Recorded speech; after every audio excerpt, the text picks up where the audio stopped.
Hi everybody, like I promised, I will do a video on tuna, and luckily living in the Pacific Northwest we get some beautiful tuna every year, and this year I got about probably 75 pounds, I say.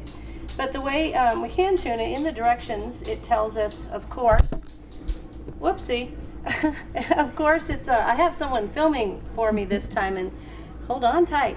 Anyway, so in the directions it tells you to, of course, pressure can tuna. You always have to do it. Some fishes you do for 110 minutes, but tuna you do for 100 minutes at 11 pounds of pressure for a dial gauge or 10 pounds of pressure for a weighted gauge.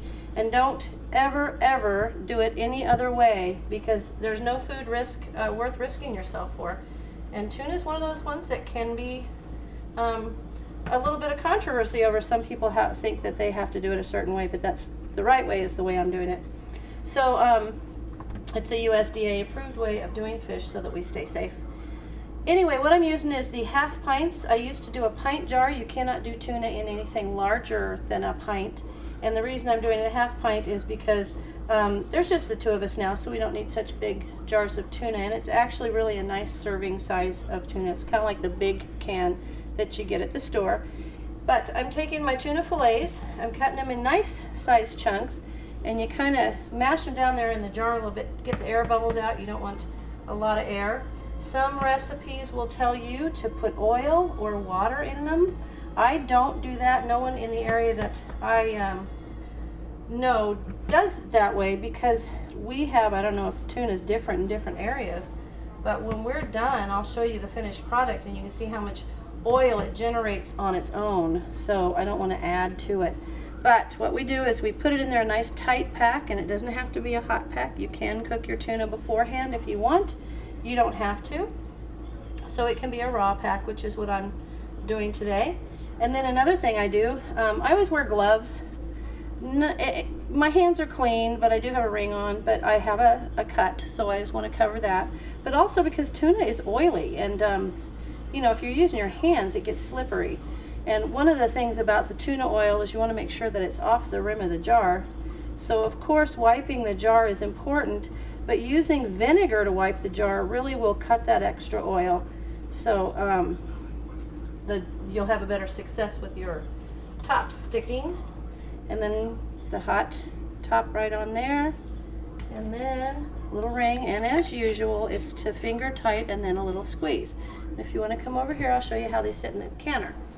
So because these are smaller ones, you can actually put a double layer. So I've already got 8 down there, and 8 will go in here, so you can do 16 half pints in a canner load. And it's getting warm so that we can be ready for it. And I will show you some of the finished product that I've done, and you can see the amount of oil that's in there, and imagine the problem we'd have if we added a lot of oil. This one's got a lot in there, it's really clear.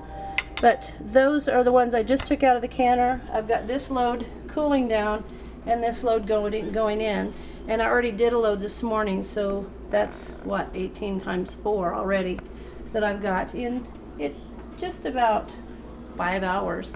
But that's not too bad. So anyway, I'm going to complete filling up these jars with my tuna, and after 100 minutes, of course when you put them in your pressure canner, you got to let that steam vent for 10 minutes from the vent pipe, and then close it up, and then do the 10 pounds of pressure on a weighted gauge or 11 pounds on a dial gauge for 100 minutes, and that's as easy as it is. I do know that you can add salt to your jars if you choose. Some people don't like to have salt. I don't.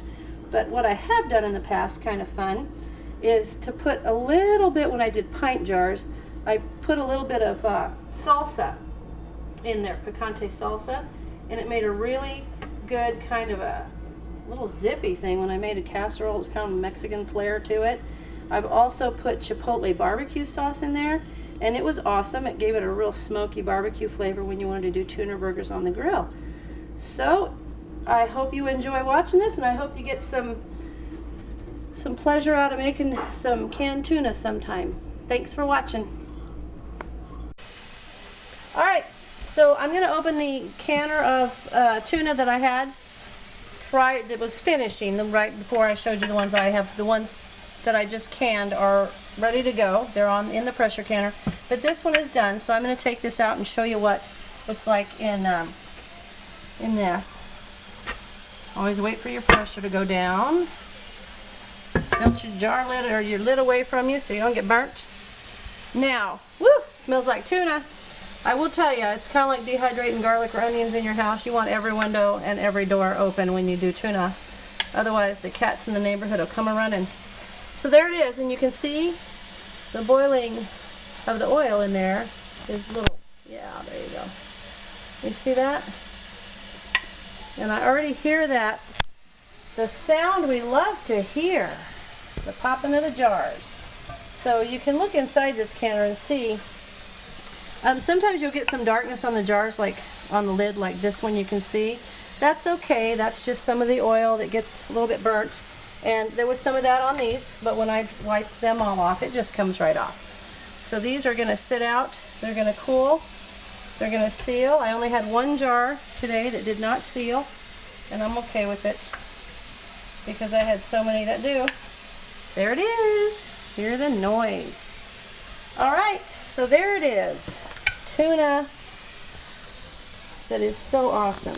And I'll tell you what, if you ever have an opportunity to do home canned tuna, don't pass up that opportunity, because once you have had home canned tuna, you just can't have anything else. It is just the best. Isn't that right? Yes. Yes. Okay, thank you. One last thing I wanted to add, two things actually. One thing is, I know I mentioned about putting vinegar on the jar before you seal it to help with the seal. It's also a good idea when you're doing something like tuna or certain maybe meats that have a little bit more oil in them, grease in them, to put vinegar in your pressure cooker, about 1/4 cup, and that will help with odor particularly, and it also will help keep the grease from the jars. But I have two jars here. This one sealed and this one did not. However, it seems like it's sealed because the top can't come off. But I want you to see if you can hear the difference, because it's hard to describe a sound. So this is, hear that?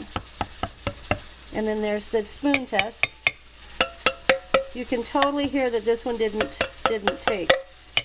And the button will pop in and out on that one. So this one is not sealed and this one is, even though the lid doesn't come off. So I always check every time I wipe my jars after I'm ready to put them away. I check them and I be sure and tap them to make sure they've sealed. I hope that helps.